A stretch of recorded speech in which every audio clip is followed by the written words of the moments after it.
Hey everyone, today I'm going to show you how to turn off read receipts in Google Chat. Without any further ado, let's get started.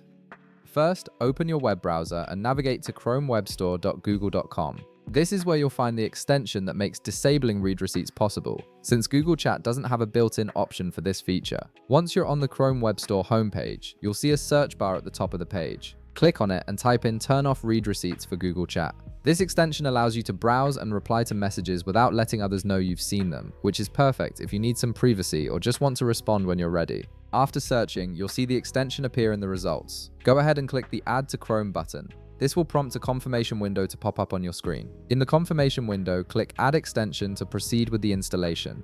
The browser will now download and install the extension automatically, and this usually takes just a few seconds. You'll see a brief notification once the installation is complete, confirming that the extension has been successfully added to your Chrome browser. Now that the extension is installed, it's time to activate it. Open Gmail by going to gmail.com or simply opening a new tab if you're already logged in. This is where you access Google Chat alongside your email inbox. On the left side of your Gmail interface, you'll see several icons and options. Look for and click on Chat. This will open your Google Chat conversations where you can message colleagues, friends, or team members. With Google Chat now open, you'll notice a new option that wasn't there before thanks to the extension you just installed. You'll see a button or toggle that says "Turn off read receipts." Click on it to disable read receipts. Once you do this, other people in your conversations won't be able to see when you've read their messages, giving you more control over your communication and response timing. And that's it. You've successfully turned off read receipts in Google Chat, allowing you to read messages privately without others knowing. If this video helped you out, be sure to leave a like, subscribe, and I'll see you in the next one.